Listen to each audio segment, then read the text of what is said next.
Hello बच्चों, welcome to the Noon Academy. सभी बच्चे आ चुके हैं। सौरभ आ चुके हैं, कमलेश भी आ चुके हैं, ऋषिकेश भी आ चुके हैं, पुष्पक भी आ चुके हैं। आज नया कौन है? अस्पा शेख भी आ चुके हैं। नया कौन है आज? आदित्य। हाय आदित्य, हाउ आर यू? आदेश भी आ चुके हैं। सौरभ भी नए हैं आज। बिल्कुल वेलकम है आप सभी का। ठीक है, आज बहुत बच्चे आए हैं, कल बहुत कम आए थे। कल सभी बच्चे। मैं बिल्कुल ठीक हूँ आदित्य, बिल्कुल ठीक हूँ। ठीक है, आ चुके हैं सारे बच्चे आज। हाय अदिति, हाय अदिति, हाउ आर यू? हाय नवल, हाय मुस्तफा, हाय सुजल, नमस्ते सुजल, हाय श्रुति, हाय फरहान, हाय सोनी, गुड इवनिंग नवल, हाय अफरा। देखो बेटा, जो टाइम है हमारा क्लास 10 के लिए वो है हमारा फिजिक्स के लिए। देखो क्लास 10 का जो भी फिजिक्स है, हाय पीयूष, हाय साक्षी, जो भी बच्चे क्लास 10th में हैं और फिजिक्स के लेक्चर करना चाहते हैं, ठीक है, वो सारे बच्चे शाम को 8 बजे यहाँ पर आना है। सभी को 8 बजे हमारा लेक्चर शुरू होता है बेटा। ठीक है, 8 बजे हमारा लेक्चर यहाँ पर शुरू होता है। ठीक है सर, केपलर लॉ समझ अभी नहीं। ठीक है, केपलर लॉ भी समझाऊंगा। ठीक है बेटा, केपलर लॉ भी मैं समझाऊंगा। आपने जो मेरा प्रीवियस का जो लेक्चर था वो आपने देखा है प्रीवियस का?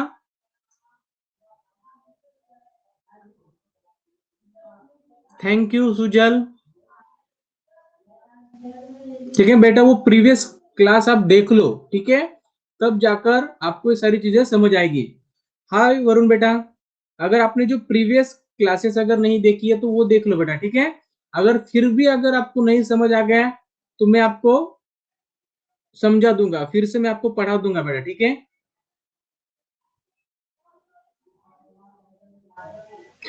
बेटा, है ना, सारे वीडियो में आवाज है बेटा। ठीक है, ओके चलिए शुरू करते हैं आज के हमारे इस सेशन को। और आपके लिए एक सरप्राइज है, जैसे कि आपको सारे टीचर ने बताया होगा, पावर सेशन है आपके लिए।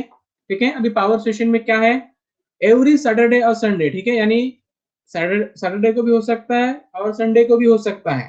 ठीक है, अभी कब होगा ये तो अभी इसका टाइम तो हमारे पास नहीं आया है। ठीक है, इसका जो शेड्यूल है अभी हमारे पास नहीं आया है। ठीक है, इसका जो शेड्यूल है वो अभी हमारे पास नहीं आया है, तो हो सकता है ये सैटरडे को हो या फिर संडे को हो या फिर दोनों दिन हो। ठीक है, तो वहां पर आपको फॉलोइंग जो आपको चीजें यहाँ पर दिखाई दे रही है। ठीक है, यानी हाउ टू स्टडी, स्टडी कैसी करनी है। ठीक है, 30 days strategy to score the 100%, यानी 30 दिन में पढ़ाई कैसी करनी है, किस तरह से आप स्कोर कर सकते हैं, ये आपको यहाँ पर बताने वाले हैं। ठीक है, हमने बताने वाले एक्सपर्ट लाने वाले हैं और वो एक्सपर्ट आपको ये सारी चीजें बता देंगे कि 30 दिन में किस तरह से आप ज्यादा से ज्यादा स्कोर कर सकते हैं। हाउ टू मैनेज टाइम, जब एग्जाम पास आती है तो तब किस प्रकार हमें पढ़ाई करनी है। ठीक है, किस प्रकार हमें पढ़ाई करनी है, ये भी चीजें यहाँ पर आपको समझनी होगी। ये भी चीजें आपको उस सेशन में बताया जाएगा, जो कि सेशन सैटरडे और संडे को होने वाला है। How to do study, what to skip. देखिए, स्टडी कैसे करनी है और कौन कौन सी चीजें आपको पढ़नी है और कौन कौन सी चीजें आपको स्किप करनी है, ये भी चीजें आपको वहां पर बताया जाएगा। ठीक है, how to solve the question fast, यानी जो क्वेश्चन होते हैं किस तरह से आप फास्ट उसे सॉल्व कर सकते हैं। ठीक है, कम समय में आप ज्यादा से ज्यादा क्वेश्चन किस तरह से लिख सकते हैं। ठीक है, और ज्यादा से ज्यादा आप किस तरह से मार्क ले सकते हैं। मान लीजिए कोई क्वेश्चन आपने लिख लिया, ठीक है, आपने पूरे पेज भर के एक क्वेश्चन लिख लिया, लेकिन आपको मार्क वो 5 मार्क के लिए था मान लीजिए, और आपको मिल गए 2 मार्क। तो कोई फायदा हुआ क्या इसका? नहीं हुआ। तो कम से कम लिखेंगे, टाइम भी बचेगा और आपको ज्यादा मार्क्स कैसे मिलेंगे, ये भी चीजें यहाँ पर आपको बताया जाएगा। ठीक है। हाय पीयूष सर, कैसे देखे previous classes, please help, I am news to know. Okay, देखो बेटा, जब आप नून एकेडमी आपको ओपन करेंगे और मेरे ग्रुप में आप जाएंगे तो वहां पर आपको शेड्यूलिंग दिखाई देगा। ठीक है, करिकुलम आपको दिखाई देगा। वहां पर आपको क्या करना है, जो भी आपको वहां पर चैप्टर दिखाई देंगे, करिकुलम आपको दिखाई देगा, तो जिस करिकुलम चैप्टर पर आपको जाना है, ठीक है, जिस चैप्टर को आपको देखना है तो वहां पर जाना है, उस पर आपको क्लिक करना है। ठीक है, तो वहां पर जो सब जो चैप्टर होंगे, सब जो पॉइंट होंगे वो आपको दिखाई देंगे, उस पर आपको क्लिक करना है। ठीक है, तो वहां पर आपको सारी चीजें वहां पर दिखाई देगी। अगर एक बार अगर आप कर दे तो समझ आएगा, आ जाएगा। सर ग्रुप लिंक दे दो, बेटा उसकी लिंक नहीं होती है, आपको ग्रुप की लिंक मिल सकती है लेकिन उस वीडियो की लिंक नहीं दे सकता मैं, वो पॉसिबल नहीं है बेटा। ठीक है, उसकी लिंक पॉसिबल नहीं है बेटा। ठीक है, उसकी लिंक पॉसिबल नहीं है बेटा। बिल्कुल बेटा, न्यूमेरिकल भी लेंगे, न्यूमेरिकल भी लेंगे बेटा। ठीक है, चलिए न्यूमेरिकल भी लेंगे बेटा। ठीक है, बिल्कुल न्यूमेरिकल भी लेंगे लेकिन उसका कोई अलग सा क्लास लेंगे बेटा। ठीक है, तो चलिए, और रिवाइज किस तरह से करना है, हाउ टू रिवाइज, ये भी सारी चीजें आपको उस सैटरडे और संडे के सेशन में मिल जाएंगी। ठीक है, how to learn important question, जो इंपॉर्टेंट क्वेश्चन होते हैं उसे किस तरह से आपको लर्न करना है, ये भी चीजें आपको वहां पर सिखाई जाएगी। प्रीवियस ईयर जो क्वेश्चन होंगे वो भी आपको कराए जाएंगे, क्योंकि क्लास 10 के लिए जो भी प्रीवियस ईयर के क्वेश्चन होंगे वो इंपॉर्टेंट होता है। जो प्रीवियस ईयर के जो क्वेश्चन पेपर होते हैं वो आपको टाइम लगाकर सॉल्व करना है। ठीक है, मान लीजिए आपके पास अगर प्रीवियस ईयर का कोई क्वेश्चन पेपर है तो वो आपको टाइम लगाकर सॉल्व करना है, देखना है कि आप टाइम के अंदर सॉल्व कर पाते हैं या नहीं। और सॉल्व करने के बाद वो क्वेश्चन पेपर आपको क्या करना है बेटा, आपके सर को दिखाना है, आपके टीचर को दिखाना है जो भी आपको पढ़ाते हैं स्कूल में, और वो चीजें आपको लेनी है। ठीक है, और कितने मार्क आपको मिले हैं, मान लीजिए वहां पर आपको 80 मार्क मिले हैं तो बहुत बढ़िया। ठीक है, फिर से आप इंप्रूवमेंट कर सकते हैं, फिर से स्टडी कर सकते हैं, फिर से रिविजन कर सकते हैं और इस मार्क को बढ़ा सकते हैं। ठीक है, तो चलिए बेटा देखो, ये आप पर डिपेंड करता है कि आपको पढ़ाई कहाँ से करनी है। ठीक है, अगर आप बुक से स्टडी करोगे तो वहां पर जो कंसेप्ट है वो बहुत बहुत लंबे दिए हुए हैं, आपको याद नहीं रहेंगे, आप कंफ्यूज हो जाओगे। तो इसलिए आपको क्या करना है बेटा, अगर आपके पास नोट्स हैं तो बहुत बढ़िया, नोट्स है तो बहुत बढ़िया, कोई चीज करने की जरूरत नहीं है, नोट्स करो। और जो भी क्वेश्चन हो गए, जो भी न्यूमेरिकल हो गए, ठीक है, देखो जो भी चीजें, जो थियरी होगी बेटा, थियरी होगी वो आपको क्या करना है, नोट्स से पढ़नी है। जो थियरी है नोट्स से पढ़नी है। और ये नोट्स कौन देगा बेटा, तो मैं दूंगा। ये नोट्स है मैं आपको दूंगा इस नून अकेडमी पर। ठीक है, जो भी चैप्टर में आपको पढ़ा रहा हूँ उसके नोट्स में आपको दूंगा, बिल्कुल सुजल नोट्स में दूंगा। ठीक है, चैप्टर कंप्लीट होने के बाद इसके नोट्स में यहाँ पर आपको प्रोवाइड करूंगा। ठीक है, नोट्स आपको यहाँ से मिल जाएंगे। ठीक है, चलिए सौरभ, मैं यहाँ पर जो बिल्कुल पीडीएफ दूंगा, नोट की मैं आपको उस नोट्स की पीडीएफ दे दूंगा, पोस्ट कर दूंगा ग्रुप में, आपको उसका नोटिफिकेशन भी आ जाएगा, आप इजीली उसे डाउनलोड कर सकते हैं। या फिर जो भी टेलीग्राम चैनल होगा नून अकेडमी का, उस पर भी मैं आपको दे दूंगा। ठीक है, तो सोच लो। ठीक है, ये चीजें हो गई। उसके बाद देखो पढ़ाई कैसी करनी है मैं आपको बता रहा हूँ, उसके बाद में ये आपको कंसेप्ट पढ़ाऊंगा इसके बाद का जो हमारा ग्रेविटेशन का है। ठीक है, तो देखो बेटा, जो भी थ्योरी आपको पढ़नी है वो नोट से पढ़नी है। ठीक है, लेकिन अगर आपको 90 से अब जाना है, 90 से अब जाना है तो आपको क्या करना होगा बेटा, कंप्लीट सिलेबस पढ़ना होगा, कंप्लीट सिलेबस करना है, जो आईएमपी पॉइंट है वो सारी चीजें करनी होगी, कंप्लीट एक्सरसाइज भी करनी है। जो एक्सरसाइज में जो भी क्वेश्चन आए हुए हैं वो क्वेश्चन भी आपको कंप्लीट करने हैं, जो भी न्यूमेरिकल दिए हुए हैं आपको सॉल्व किए हुए हैं।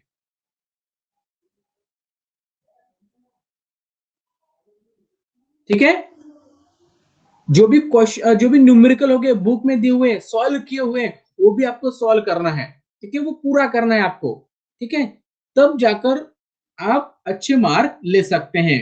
और सबसे इंपॉर्टेंट चीज तो यही है, रिवीजन। ठीक है, जब आपकी पूरी पढ़ाई हो जाएगी तभी आप रिवीजन कर पाएंगे, यानी आपकी पढ़ाई ही नहीं हो गई। ठीक है, एग्जाम आ गई, एग्जाम कल है और आपने क्या कर लिया बेटा, आपने क्या कर लिया बेटा, आपकी पढ़ाई नहीं हुई है, आपके 2 चैप्टर अभी भी बाकी है, तो रिवीजन कहाँ से करोगे। रिवीजन कर पाओगे क्या? बिल्कुल नहीं कर पाओगे। तो इसलिए रिवीजन भी इंपॉर्टेंट है, ठीक है। यानी सैटरडे और संडे को देखो बेटा, प्रैक्टिस सेट किस तरह सॉल्व करना है ये भी इंपॉर्टेंट है। जो भी ओल्ड क्वेश्चन पेपर है, ओल्ड क्वेश्चन पेपर है, प्रीवियस क्वेश्चन पेपर है, वो भी आपको सॉल्व करने हैं बेटा, ठीक है। जब तक आप ओल्ड क्वेश्चन पेपर टाइम लगाकर सॉल्व नहीं करोगे, तब तक आपको कोई चीज पता नहीं चल जाएगी कि पेपर किस तरह से होता है, क्या क्या क्वेश्चन होते हैं, ठीक है। मॉडल क्वेश्चन पेपर होते हैं, वो भी आप सॉल्व कर सकते हैं, ठीक है। और लास्ट मिनट में रिवीजन क्या करना है, स्ट्रेटेजी क्या होनी चाहिए, ये सारी चीजें आपको सैटरडे संडे के सेशन में बताई जाएगी। ओके, सभी को क्लियर है? अभी सभी को क्लियर है? ओके, चलिए अब हम जाते हैं हमारे इस सेशन की तरफ। हाय दीपावली, हाय मंगल। ओके, चलिए अभी फ्री फॉल क्या होता है? देखिए बच्चों, फ्री फॉल क्या होता है? कोई बताएगा मुझे फ्री फॉल क्या होता है? क्या हमारे पृथ्वी पर फ्री फॉल पॉसिबल है? यस और नो? अगर मैंने कोई बॉल को ऊपर की तरफ फेंक दिया, ठीक है, तो वो नीचे आ जाएगा कुछ समय बाद, ठीक है। तो क्या हम उसे फ्री फॉल कह सकते हैं? कोई चीज अगर हमने ऊपर से छोड़ दी नीचे की तरफ, क्या उसे हम फ्री फॉल कह सकते हैं? देखो बेटा, फ्री फॉल का जो कंसेप्ट है ये इतना इजी है, लेकिन थोड़ा सा आपको एक चीज पर ध्यान देना होगा, ठीक है। बिल्कुल, जो फ्री फॉल का जो कंसेप्ट है वो सिर्फ वैक्यूम में ही पॉसिबल है। क्यों? क्योंकि हमारे अर्थ के अगर आप देखेंगे अराउंड, ठीक है, आजू बाजू को बहुत सारा एयर है, डस्ट पार्टिकल है, ठीक है। उसके बाद बिल्कुल बिल्कुल वैक्यूम में सिर्फ पॉसिबल है, हमारे अर्थ के आजू बाजू में ढेर सारा क्या है, डस्ट पार्टिकल है, वाटर वेपर है, ये सारी चीजें हैं, ठीक है। अगर हम बिल्कुल बिल्कुल, श्रुति बिल्कुल सही है। देखो, यहाँ पर नहीं हो सकता, पृथ्वी पर फ्री फॉल नहीं हो सकता, क्योंकि यहाँ पर एयर है, air particle, sorry, dust particle है, सारी चीजें, इसलिए नहीं हो सकता है। यानी फ्री फॉल का मतलब क्या है बेटा? whenever an object move under the influence of the force of gravity alone, it is said to be a falling freely। यानी कोई भी चीज पर सिर्फ अगर ग्रेविटी का ही इफेक्ट होगा, अगर कोई चीज ऊपर से नीचे की तरफ आ रही है, तो उसके ऊपर सिर्फ ग्रेविटी का ही इफेक्ट होगा, दूसरे किसी भी चीज का नहीं होगा, तो उसे हम क्या कहेंगे? फ्री फॉल कहेंगे। लेकिन अगर पृथ्वी पर अगर बात करें, तो वहां पर ऑब्स्टेकल बहुत सारे हैं, ठीक है। यहाँ पर फ्रिक्शन होता है, और फ्रिक्शन की वजह से वो थोड़ा सी चीज अपोज हो जाती है, जो भी नीचे की तरफ आ रही है उसे थोड़ा सा वहां पर ऑब्स्टेकल क्रिएट होता है एयर की वजह से, तो यहाँ पर फ्री फॉल पॉसिबल नहीं है, लेकिन वैक्यूम में पॉसिबल है। ओके, समझ में आ गया बेटा? समझ में आ गया? चलिए, अभी ग्रेविटेशनल पोटेंशियल एनर्जी होती क्या है? देखो बेटा, ग्रेविटेशनल पोटेंशियल एनर्जी क्या होती है? वंस मोर, बिल्कुल, चलो देखो बेटा, देखिए कोई भी बॉडी अगर मूव हो रही है due to the gravity, gravity के वजह से अगर कोई भी बॉडी अगर मूव हो रही है, ठीक है, यानी उस पर एक ही चीज का हमें इफेक्ट देखने को मिल रहा है, वो सिर्फ ग्रेविटी। दूसरा, कोई भी फोर्स, फ्रिक्शन, कोई भी चीज वहां पर नहीं है, ठीक है। यानी जो भी इन्फ्लुएंस उस बॉडी के ऊपर है, वो सिर्फ है ड्यू टू द ग्रेविटी, ठीक है। और ऐसी चीज को हम क्या कहेंगे बेटा? फ्री फॉल कहेंगे, ठीक है। समझ में आ गया? बिल्कुल, in short, falling of the object in vacuum is called free fall. बिल्कुल बिल्कुल सही, ठीक है। वैक्यूम में तो वहां पर कोई फ्रिक्शन होगा ही नहीं, वहां पर फ्रिक्शन नहीं होगा, कोई ऑब्स्टेकल नहीं होगा, तो उसे हम फ्री फॉल कह सकते हैं। तो चलिए, ग्रेविटेशनल पोटेंशियल एनर्जी होती क्या है बेटा? किसी को पता है? किसी को पता है बेटा? बिल्कुल, ये हो गई पोटेंशियल एनर्जी। यानी किसी भी ऑब्जेक्ट के पास अगर कोई एनर्जी स्टोर्ड है ड्यू टू इट्स हाइट और पोजीशन, हाइट और पोजीशन की वजह से किसी भी बॉडी के पास अगर कोई एनर्जी स्टोर्ड है, तो उसे हम क्या कहेंगे? Potential energy. बिल्कुल, क्या कहेंगे, पोटेंशियल एनर्जी, पोटेंशियल एनर्जी। लेकिन जो भी एनर्जी अगर ग्रेविटेशनल की वजह से वहां पर है, ठीक है, पढ़िए सबसे पहले, the energy store in the body due to the gravitational force. अगर किसी भी बॉडी के पास अगर एनर्जी स्टोर है due to the gravitational force, ठीक है, between the body and the earth is called the gravitational energy. ठीक है, उसे हम क्या कहेंगे बेटा, ग्रेविटेशनल एनर्जी कहेंगे। यानी उस बॉडी के पास एनर्जी है, किसके वजह से है, due to the gravitational force between the earth and that body. ठीक है, तो such type of energy is called the gravitational energy. ठीक है, समझ में आ गया। When an object at a height h, ठीक है, when an object is at a height h from the surface of the earth, यानी मान लीजिए कोई ऑब्जेक्ट, ठीक है, मान लीजिए कोई ऑब्जेक्ट अर्थ के सर, या मान लीजिए ये हमारा अर्थ का सरफेस, ठीक है, यहां पर ऑब्जेक्ट है, ठीक है, यहां पर क्या है बेटा, ऑब्जेक्ट है, ठीक है, कुछ हाइट पर है, कुछ हाइट पर है, मान लीजिए इसकी हाइट मान लेते हैं हम h, ठीक है, तो इसके पास जो भी पोटेंशियल एनर्जी होगी वो क्या होगी बेटा, एग्जांपल पोटेंशियल एनर्जी का,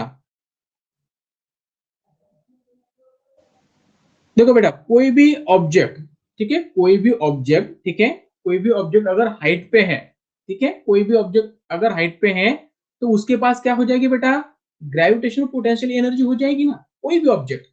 एक मिनट बेटा, ठीक है, यहाँ पर लाइट चली गई है, तो एक बिल्कुल बिल्कुल बिल्कुल वेट, ठीक है, एक मिनट लाइट चली गई है, एक मिनट में मैं थोड़ा सा ठीक करवा लेता हूँ, ठीक। हाँ बैटरी आहे माझ्याकडे, एक मिनट बेटा लाइट चली गई, एक मिनट में थोड़ा सा यहाँ पर लाइट का इंतजाम कर लूं।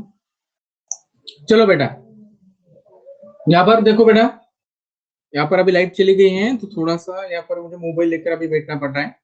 देखो बेटा यहाँ पर मैं बात कर रहा था यहाँ पर ग्रेविटेशनल पोटेंशियल एनर्जी की, ठीक है, मान लीजिए ये जो पोटेंशियल एनर्जी है, ठीक है, किसी भी बॉडी के पास होती है, ठीक है, किसी भी बॉडी के पास जो हाइट पर है, ठीक है, पर किस तरह से हम इसे कैलकुलेट कर सकते हैं, तो यहाँ पर देखिए बेटा, G M small m upon R plus H, R मतलब ये हो गया हमारे अर्थ का रेडियस, और एच का मतलब हो गया ये हाइट जो हमारे पृथ्वी के सरफेस से है, ठीक है, मान लीजिए ये पृथ्वी का सरफेस है, हमारे अर्थ का सरफेस यहाँ से ऊपर इस तरह से, तो ये भी जो हाइट होगी यहाँ पर हमें क्या करना होगा, ऐड करना होगा, ठीक है, और ये जो फोर्स है, ठीक है, ये क्या कर रहा है बेटा, bound to the earth due to the earth gravitational force, ये जो बॉडी है ये क्या है, बाउंड है, ठीक है, यानी क्या कर रहा है, ग्रेविटेशनल फोर्स उसे नीचे की तरफ खींच रहा है, यानी ग्रेविटेशनल फोर्स की वजह से, ठीक है, ग्रेविटेशनल फोर्स की वजह से क्या हो रहा है बेटा, यहाँ पर जो बॉडी है वो बाउंड है, तो इसका मतलब जो भी पोटेंशियल एनर्जी होगी वो होगी बेटा नेगेटिव होगी, ठीक है, ये क्या हो जाएगी बेटा, नेगेटिव हो जाएगी, ठीक है, इतना समझ लो, नेगेटिव क्यों हो जाएगी, क्योंकि वहां पर जो ग्रेविटेशनल फोर्स है, ठीक है, उसकी वजह से वहां पर बाउंड है। देखो ना कोई भी ऑब्जेक्ट, ठीक है, कोई भी ऑब्जेक्ट जो पृथ्वी के सरफेस से ऊपर है, कोई भी ऑब्जेक्ट, ठीक है, तो उसमें पोटेंशियल एनर्जी होगी कि नहीं होगी, बिल्कुल होगी, ठीक है, कोई भी ऑब्जेक्ट बेटा, इसका एग्जांपल क्या है, कोई भी ऑब्जेक्ट, ठीक है, कोई भी ऑब्जेक्ट जो पृथ्वी के सरफेस से ऊपर है, बस हो गया, ठीक है, पेड़ से लगा हुआ एप्पल उसमें भी है, एस्केप वेलोसिटी क्या होती है, कोई बताएगा मुझे, तो चलिए मान लीजिए यहां पर क्या है बेटा, यहां पर मैंने क्या कर दिया, एक चीज को ऊपर की तरफ फेंक दिया, ठीक है, नीचे की तरफ से इस तरह से ऊपर की तरफ मैंने फेंक दिया, और चीज ऊपर जा रही है, escaping from the gravitational force, ठीक है चलो, ठीक है, देखो बेटा समझ लो, अभी कोई चीज है मैंने नीचे की तरफ से ऊपर फेंक दी, ठीक है, मैंने एक बॉल को ले लिया और ऊपर की तरफ फेंक दिया, मैंने बॉल को ले लिया और ऊपर की तरफ फेंक दिया बेटा, क्या हो जाएगा, अभी ये चीज है ऊपर की तरफ चली जाएगी, ठीक है, और ऊपर जाते वक्त इसकी जो वेलोसिटी होगी वो बेटा कम होगी कि नहीं होगी? इसकी जो भी वेलोसिटी होगी, ठीक है, ये कम होगी कि नहीं होगी? यस, इसकी वेलोसिटी क्या हो जाएगी? कम हो जाएगी। यानी इनिशियल इसकी जो वेलोसिटी थी, मान लीजिए इनिशियल वेलोसिटी कुछ तो थी, तो जो इसकी फाइनल वेलोसिटी वो हो जाएगी जीरो। यानी मैंने कुछ इनिशियल वेलोसिटी से इस चीज को ऊपर फेंक दिया, ये चीज ऊपर जा रही है, और ये चीज ऊपर जाते समय साइमल्टेनियसली इसकी जो भी वेलोसिटी है वो कम हो रही है, वेलोसिटी रिड्यूस हो रही है, डिक्रीज हो रही है। तो एक बार में अगर ये चीज मैक्सिमम हाइट पर अगर पहुंच गई, ठीक है, ये हाइट इसने वहां पर हासिल कर ली, ठीक है, तो वहां पर इसकी जो फाइनल वेलोसिटी होगी वो हो जाएगी जीरो, क्योंकि वहां पर जाकर वो कुछ समय के लिए रुक जाएंगी, ठीक है, क्योंकि उसकी जो फाइनल वेलोसिटी है वो जीरो बन गई। अभी वो जीरो क्यों बन गई? क्योंकि उस पर कंटिन्यूअसली ग्रेविटेशनल फोर्स एक्ट हो रहा है उस बॉडी पर, और वो बॉडी उसके वजह से डाउनवर्ड अट्रैक्ट हो रही है धीरे धीरे, लेकिन हमने क्या कर दिया, उस पर ऊपर की तरफ फोर्स लगा दिया, तो इसके वजह से वो ग्रेविटेशन को अपोज कर रही है, लेकिन ग्रेविटेशन भी उसी फोर्स से उसे खींच रहा है। तो जब तक उसके पास फोर्स है, वेलोसिटी है, तब तक वो ऊपर जाएंगी, और एक बार उसकी वेलोसिटी जीरो बन गई तो वो क्या हो जाएगी बेटा, नीचे की तरफ आना शुरू कर देगी। तो मुझे बताइएगा, जो भी मैक्सिमम हाइट होगी इस ऑब्जेक्ट की, ये किस पर डिपेंड करेगी? बिल्कुल, drop down and increase the escape velocity. ये चीज ऊपर जाएंगी, कितनी हाइट तक जाएंगी, ठीक है, किसी भी ऑब्जेक्ट की मैक्सिमम हाइट किन चीजों पर डिपेंड करती है? बिल्कुल, इनिशियल वेलोसिटी पर। यानी हम जितनी ज्यादा इनिशियल वेलोसिटी लगाएंगे, ठीक है, जितनी ज्यादा हम इनिशियल वेलोसिटी लगाएंगे, ऑब्जेक्ट उतना ही ऊपर चला जाएगा, उतना ही हाइट वो अटेन कर सकता है, ठीक है, ये तो बन गया। और ऊपर जाने के बाद देखो क्या होता है, ऊपर जाने के बाद ये ऑब्जेक्ट फिर से नीचे आना शुरू कर देता है, ठीक है, यानी अब यहाँ पर ग्रेविटेशनल जो फोर्स है वो भारी पड़ गया, और जिस तरह से ये ऑब्जेक्ट नीचे की तरफ आ जाएगा, ठीक है, जिस तरह से भी ऑब्जेक्ट नीचे की तरफ आ जाएगा तो इसकी जो भी वेलोसिटी है वो धीरे धीरे बढ़ती चली जाएगी, और एक बार before the hitting the ground, यानी ग्राउंड को हिट करने से पहले उसकी जो भी वेलोसिटी होगी वो कैसी होगी बेटा? मैक्सिमम होगी, ठीक है, कैसी होगी? मैक्सिमम होगी, ठीक है। चलो, अब देखो यहाँ पर एस्केप वेलोसिटी का कंसेप्ट समझो अभी। We have seen that when the ball thrown upward, its velocity decreases because of the gravitational force of the earth. Velocity becomes zero after reaching the certain height, and after that of the stone start falling down. The maximum height depend on its initial velocity. ये भी अभी हमने पढ़ा है, ठीक है। According to the Newton's third equation of motion, देखो बेटा क्या लिखा है, अपवर्ड जाने में और डाउनवर्ड आने में वेलोसिटी सेम होती है क्या?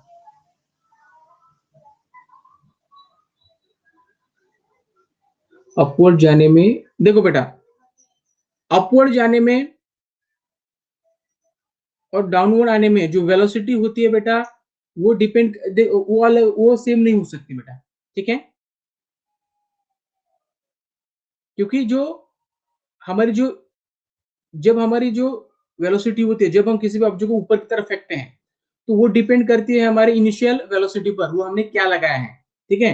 लेकिन जब ऑब्जेक्ट ऊपर जाता है और नीचे की तरफ आता है, यानी जो भी वेलोसिटी होगी, ठीक है, जब ऊपर से नीचे आएगा, तब देखो बेटा वो डिपेंड करेगी एक्सलेशन ड्यू टू ग्रेविटी पर, यानी उसका जो मास होगा उस पर, और जो भी स्मॉल जी होगा इस पर, ठीक है। यानी ये इनिशियल वेलोसिटी पर वहां पर डिपेंड नहीं करेगी।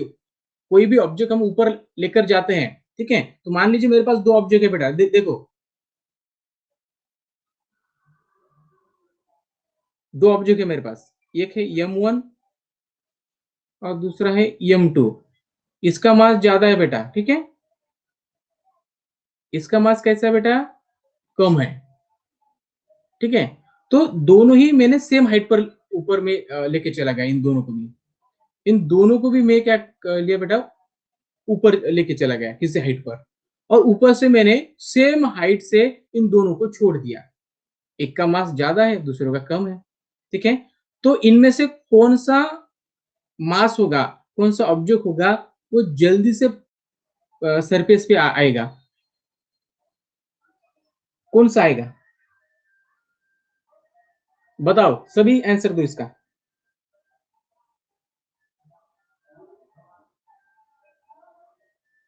सभी का आंसर चाहिए मुझे।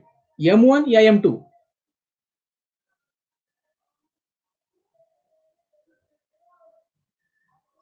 Are sir, R. सभी बच्चों ने यहाँ पर आंसर दिया है। कोई M1 दे रहा है, सभी M1 दे रहे हैं। क्यों, वाई? कौन बताएगा का वाई? वेट ज्यादा है इसलिए। आपने गैलीलियो का नाम सुना है?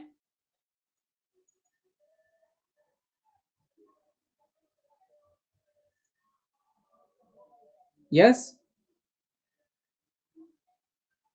बता रहा हूं बेटा, वही बता रहा हूं, सुनो पहले। वही बता रहा हूं, सुनो सबसे पहले। देखो बेटा,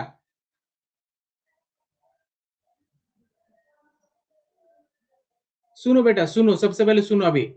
देखो बेटा, गैलीलियो ने जी ने क्या कहा था कि जब भी कोई ऑब्जेक्ट, उन्होंने ये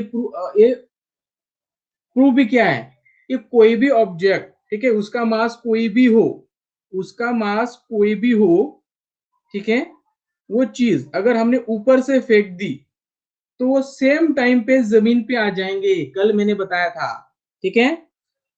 इसका मास कोई भी हो, ठीक है, इसका मास कोई भी हो और इसका मास भी कुछ भी हो, ये दोनों ही चीजें अगर हमने ऊपर से फेंक दी, भले इसका मास डिफरेंस हो, मास में इसका डिफरेंस हो दोनों भी, लेकिन दोनों ही चीजें सेम टाइम में अर्थ के सरफेस के ऊपर होगी, ठीक है। अगर थोड़ा सा अगर हम एयर का, अगर यहाँ पर रेजिस्टेंस को छोड़ दे तो, क्योंकि ये इसका साइज ज्यादा है तो इसका मतलब यहाँ पर रेजिस्टेंस थोड़ा सा ज्यादा होगा एयर का, ठीक है।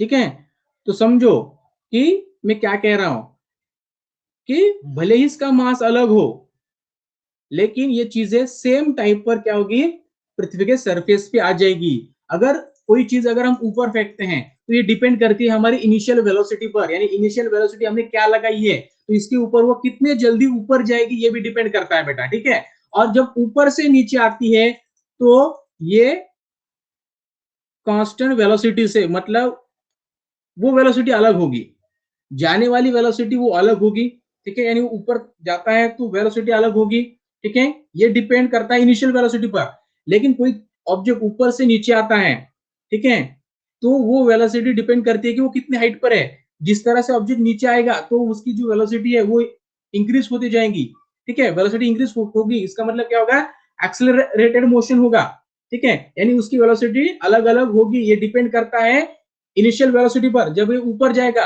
और ऊपर से नीचे आएगा तो वो डिपेंड करता है कि वहां पर हाइट कितनी है, ठीक है, यानी जितनी हाइट ज्यादा होगी उतनी ज्यादा वेलोसिटी होगी, क्योंकि उतना ही समय उसे नीचे आने के लिए वहां पर मिलेगा, उतना ही समय उसे नीचे आने के लिए मिलेगा। जितना समय उसे नीचे आने के लिए मिलेगा उतना ही उसकी जो वेलोसिटी होगी वो बढ़ेगी, क्योंकि वो एक्सेलरेटेड मोशन होगा, ठीक है। तो चलिए, जो न्यूटन का जो थर्ड लॉ है बेटा वो क्या है हमारा, ठीक है, सॉरी, न्यूटन का जो थर्ड इक्वेशन है ऑफ मोशन का वो क्या है, v square equal to u square plus 2as है, यही है क्या नहीं? ठीक है, तो मान लीजिए द बॉल की जो फाइनल वेलोसिटी होगी वो क्या होगी, बॉल की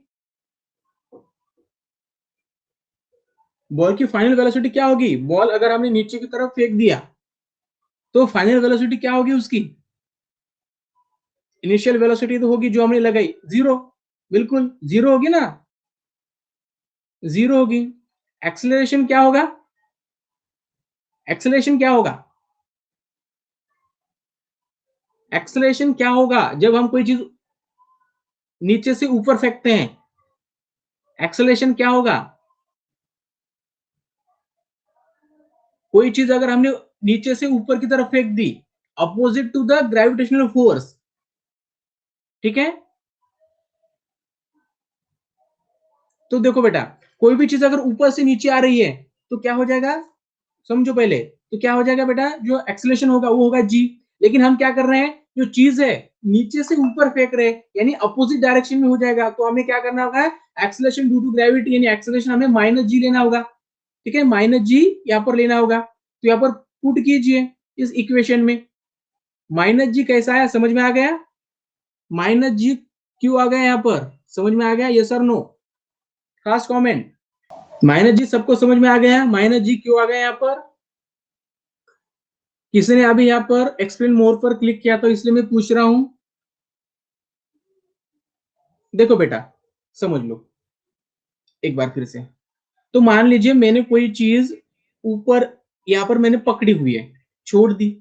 ठीक है, तो क्या हो जाएगा बेटा, ये चीज नीचे आ जाएगी due to the gravitational force. ठीक है, लेकिन ये नीचे आ जाएगी तो इसकी जो वेलोसिटी है वो बढ़ती चली जाएगी। और वेलोसिटी बढ़ेगी, क्यों बढ़ेगी? वहां पर वेलोसिटी बढ़ रही है मतलब वेलोसिटी चेंज हो रही है। अब ये चेंज हो रही है तो इसका मतलब ये जो मोशन है वो कैसा है, एक्सेलरेटेड मोशन है। ठीक है, कैसा मोशन है, एक्सेलरेटेड मोशन है। तो यहाँ पर समझो अभी कि कोई चीज अगर ऊपर से नीचे आती है तो वो क्या करती है, फोर्स के अलोंग आती है ड्यू टू ग्रेविटी। क्या बरोबर है, सही है। ठीक है, तो यहाँ पर हम जी लेते हैं प्लस। अगर हम क्या कर रहे हैं बेटा, ऊपर की तरफ कोई चीज फेंक रहे हैं, ठीक है, यानी opposite to the gravitational force. ठीक है, ग्रेविटेशनल फोर्स के अपोजिट लगा रहे हैं तो क्या हो जाएगा बेटा, माइनस जी हमें यहाँ पर लेना पड़ेगा। एक्सेलरेशन ड्यू टू ग्रेविटी क्या लेनी होगी हमें यहाँ पर, माइनस लेनी होगी। समझ में आ गया बच्चों? समझ में आ गया? सभी बच्चे हैं, जितने बच्चे शुरुआती में आए थे जल्दी से कमेंट करें यस यस।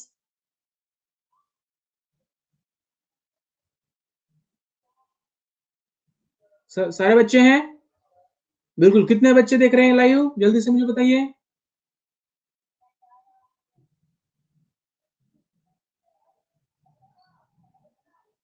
ओके चलिए, तो यहां पर हमें क्या कर लिया बेटा, देखो तो यहां पर हमने क्या कर लिया इस इक्वेशन में, यानी जो थर्ड इक्वेशन है मोशन का, उसमें हमने वैल्यू पुट कर दी। ठीक है, जो फाइनल वेलोसिटी क्या है बेटा, हमारी फाइनल वेलोसिटी तो जीरो है, तो यहाँ पर हमने जीरो ले लिया। यू स्क्वायर मतलब initial velocity plus two minus G S ले लिया। ठीक है, अभी देखो बेटा हमने क्या किया, इस यस को, ठीक है बेटा, यही रहने दो।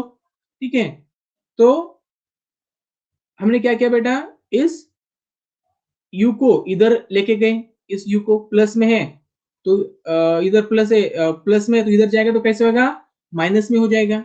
ठीक है, माइनस में आ गया।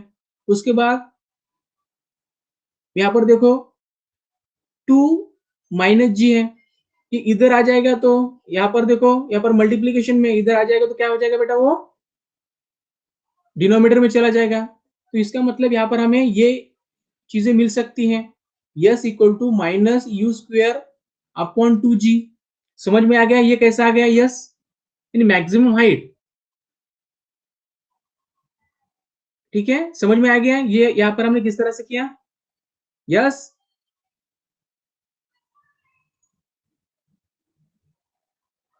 यस सर नो बेटा, जल्दी से बताओ। ओके चलो हम आगे बढ़ते हैं। ठीक है, तो देखो बेटा यहाँ पर ये चीजें हमने नहीं देखो एक बार फिर से देखो बेटा, यहाँ पर हमें देखो समझ लो, सबसे पहले जो न्यूटन का जो थर्ड इक्वेशन है वो हमारे पास है, v square equal to u square plus two a s. Initial velocity हमारी जीरो है, हमने वैल्यू पुट कर दी, ये है इनिशियल वेलोसिटी की value equal to u square plus two in bracket minus g into s. ठीक है, तो हमने क्या कर दिया बेटा, इस u को, u देखो यहाँ पर प्लस में है, इधर चला जाएगा जीरो की तरफ तो क्या हो जाएगा, यानी इधर से इधर चला गया तो माइनस हो जाएगा। ठीक है, समझ में आ गया। तो यहाँ पर अगर हमने इस 2g को, 2g को अगर हम इधर चले गए तो यहाँ पर मल्टीप्लीकेशन में यस के साथ, लेकिन इधर चले जाएगा तो क्या हो जाएगा बेटा, वो डिनोमीटर में चला जाएगा। तो यहाँ पर डिनोमीटर में चल गया 2g, तो यहाँ पर माइनस था तो प्लस हो गया। ठीक है, और यू स्क्वेयर ऊपर, तो S equal to minus U square upon two G, यानी जो भी हाइट होगी किसी भी ऑब्जेक्ट की जिसे हम ऊपर की तरफ फेंकते हैं, ठीक है, वो डिपेंड करता है इनिशियल वेलोसिटी पर।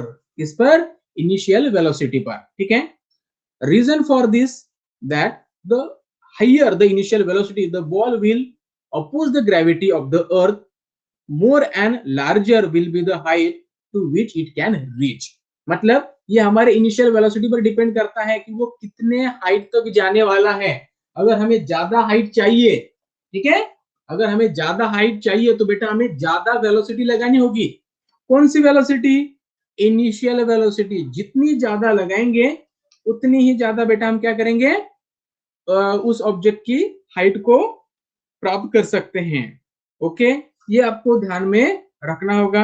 ये आसान है, ठीक है, इतना ही आपको ध्यान में रखना है कि किसी भी चीज को, ठीक है, हाइट को अटेंड करने के लिए, मैक्सिमम हाइट को अटेंड करने के लिए उसकी इनिशियल वेलोसिटी पर हमें ध्यान देना होगा. हमें क्या करना होगा, उस पर इनिशियल वेलोसिटी लगानी होगी.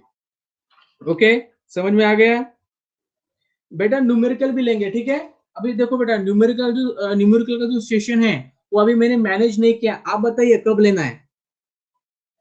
अभी मैंने मैनेज नहीं किया है, ठीक है. जो एक मंथ का जो भी सिलेबस है वो मैंने ऑलरेडी, देखो बेटा, एक महीने का जो सिलेबस है वो ऑलरेडी मैंने यहाँ पर सेट किया हुआ है, ठीक है. उसमें मैंने सारे चैप्टर मैंने वहां पर ऐड कर दिए हैं, ठीक है. तो इसी टाइम के बीच में नहीं हो सकता है बेटा ये, ठीक है. ठीक है, किसी संडे या फिर सैटरडे को लेंगे, ठीक है. अगले या फिर उसके अगले सैटरडे को या फिर संडे को, ठीक है. चलिए, अभी देखो बेटा, एस्केप वेलोसिटी का मतलब क्या होता है? किसी भी बॉडी को हम ऊपर की तरफ जब फेंकते हैं, ठीक है, यानी ऊपर फेंकने के बाद वो बॉडी अगर हमारे अर्थ ग्रेविटेशनल फील्ड से बाहर चली जाती है, ठीक है, यानी किस वेलोसिटी से हम उसे फेंक रहे हैं, उस वेलोसिटी को हम कहेंगे एस्केप वेलोसिटी, ठीक है. यानी एस्केप द अर्थ फॉरएवर. किसी कोई भी बॉडी अगर एस्केप हमारे अर्थ के ग्रेविटेशनल फील्ड जो भी है जहां तक है उससे अगर बाहर चली जाती है फॉरएवर के लिए, ठीक है, तो जो भी वेलोसिटी है, मैक्सिमम वेलोसिटी, उसे हम क्या कहेंगे? एस्केप वेलोसिटी कहेंगे.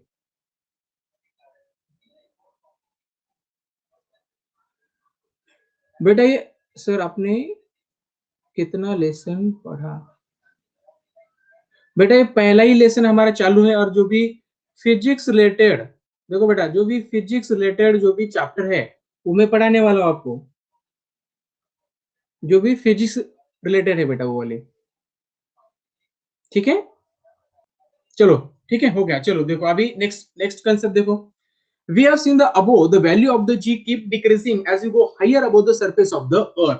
यानी जिस तरह से हम, आए ऋषिकेश, ओके ओके, जिस तरह से हम पृथ्वी के सरफेस से ऊपर चले जाते हैं, as we go away from the surface of the earth, as we feel, हमें ऐसा लगता है या फिर हमें ऐसा ऑब्जर्व करने को मिलता है कि जो भी g की वैल्यू है, ठीक है, जो भी एक्सेलरेशन ड्यू टू ग्रेविटी है वो क्या होता है बेटा?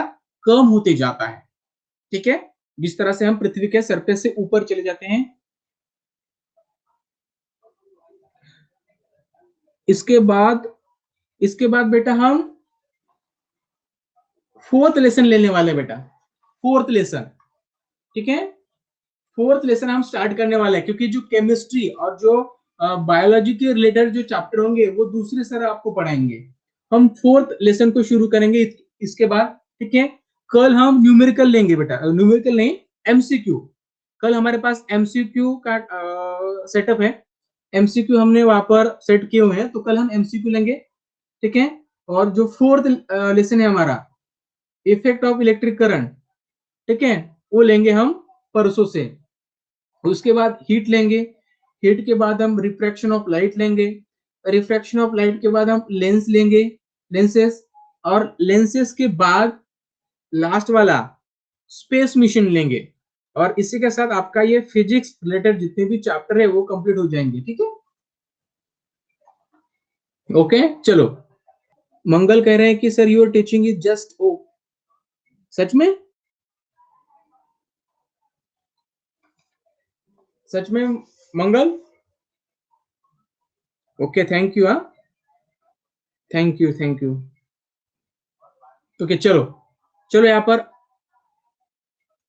ओके, चलो चलो अभी देखते हैं. देखो बेटा, अगर हम नीचे की तरफ से ऊपर जा रहे हैं, ठीक है. मराठी किती जणांना येते? मराठी सगळ्यांना मराठी समजते? सर्वांना येते? सगळ्यांना? असं कोण आहे की त्याला मराठीकडे समजतच नाही? चला मग. ओके, चलो. ठीक है. बहुत बढ़िया, सबको मराठी आती है, इसका मतलब बहुत बढ़िया. चलो, देखो, अगर कोई चीज अगर हमने नीचे से मला आवडतो Marathi. Okay, okay. Mustafa, very good. चलो, देखो बेटा, अगर कोई चीज अगर हमने नीचे की तरफ से ऊपर फेंक दी, ठीक है, तो क्या हो जाएगा? वो ऊपर तो चली जाएगी, लेकिन उसी के साथ जो भी उस पर जो भी acceleration due to gravity act हो रहा है, वो क्या हो जाएगा बेटा? जो भी हमारा ग्रेविटेशनल फोर्स है वो कम हो जाएगा. यानी जिस तरह से चीज ऊपर जा रही है, उसी तरह से साइमल्टेनियसली जो ग्रेविटेशनल फोर्स है वो कम होते जाता है. हम पृथ्वी के ऊपर चले जाते हैं, ठीक है, तो जो ग्रेविटेशनल फोर्स होता है जो भी वो कम होते जाता है. जो भी एक्सेलरेशन ड्यू टू ग्रेविटी होती है वो भी कम होते जाती है. यानी हम जितना ऊपर जाएंगे उतनी उसकी वैल्यू कम हो जाएगी. ठीक है, बिल्कुल. क्या हो रहा है? जो डिस्टेंस है between the earth centre and that object, इन दोनों के बीच का जो डिस्टेंस होगा वो बढ़ रहा है. डिस्टेंस बढ़ रहा है, इसका मतलब क्या है? जो ग्रेविटेशनल फोर्स होगा, ठीक है, वो क्या होगा बेटा? कम होगा. हमने पढ़ा है, ठीक है, यूनिवर्सल ऑफ ग्रेविटेशन में. तो वहां पर क्या हो जाएगा? वो कम हो जाएगा. यानी कोई भी ऑब्जेक्ट हम ऊपर की तरफ फेंकते हैं तो वहां पर जो जी होता है, यानी जो डाउनवर्ड फोर्स लगता है किसी भी ऑब्जेक्ट पर, हम ऊपर की तरफ तो फेंक रहे हैं, किसी भी ऑब्जेक्ट को ऊपर की तरफ फेंक रहे हैं, ये ऊपर जा रहा है क्योंकि इस पर हमने इनिशियल वेलोसिटी लगाई है. ठीक है, इनिशियल वेलोसिटी है इसके पास, इसलिए ऊपर जा रहा है. लेकिन उसी समय जिस तरह से ऊपर जा रहा है, उसी समय जो भी स्मॉल जी होगा ये कम होते जाएगा, क्योंकि जो डिस्टेंस है वो बढ़ रहा है.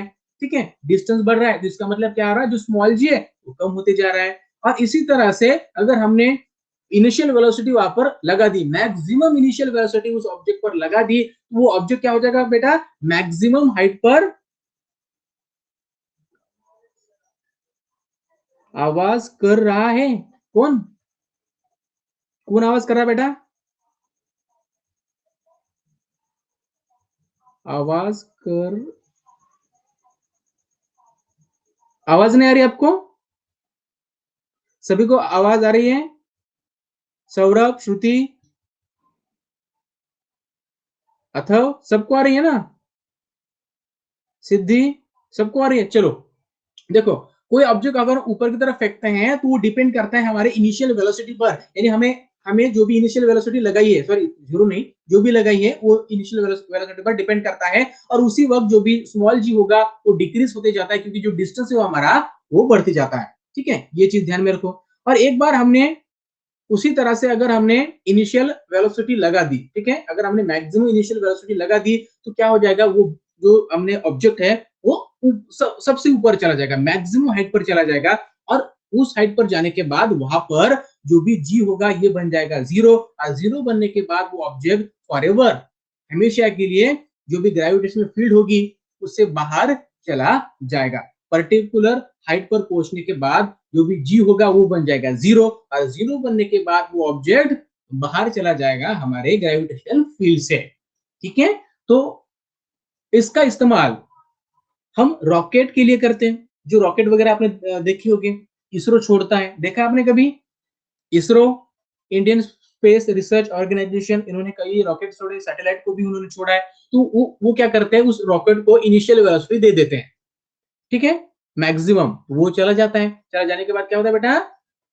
वो ऑब्जेक्ट हमारे जो ग्रेविटेशनल फील्ड है उससे बाहर चला जाता है. ठीक है, यानी जो भी ऐसी वेलोसिटी है वो क्या करती है? उस ऑब्जेक्ट को हमारे ग्रेविटेशनल फील्ड से बाहर ले जाने के लिए कैपेबल है. ऐसी वेलोसिटी उसे हम कहते हैं एस्केप वेलोसिटी. ठीक है, उसे क्या कहते हैं बेटा? हम एस्केप वेलोसिटी. बिल्कुल. एक मिनट बेटा, दो दो स्लाइड सेम हो गए क्या? नहीं नहीं, अलग अलग है. चलो देखो अभी,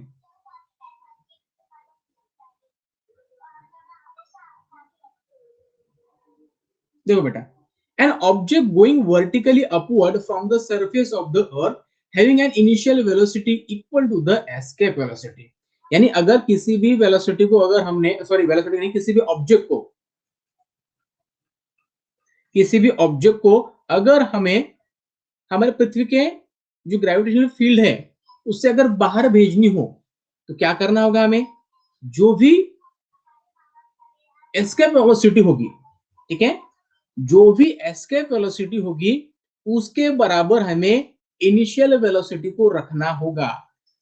यानी तभी हम क्या कर सकते हैं, उस ऑब्जेक्ट को, उस रॉकेट को हम इस हमारे ग्रेविटेशनल फील्ड से बाहर छोड़ सकते हैं, तभी वो चीज जा सकती है। सर तुम्ही कुठे राहता? अथर, मी यवतमाळ राहतो बेटा, यवतमाळ डिस्ट्रिक्ट मध्ये. तुम्ही कुठे राहता? प्रत्येकाने सांगा की आपापले डिस्ट्रिक्ट कोणकोणतं आहे. नागपूर, औरंगाबाद, अमरावती, ठाणे, सौरभ ठाणे, अथर्व ठाणे, गौरव मुंबई, नाशिक. श्रेयशला तर आपण भेटलो, श्रेयश पहिल्या दिवसापासून आहे. श्रुती पुसद, पुसद का? पुसद तर खूप जवळ आहे यवतमाळ मध्ये, यवतमाळच्या जवळ. मी सुद्धा पुसद जवळच आहे. पुसदून माझं गाव फक्त 25 किलोमीटर आहे.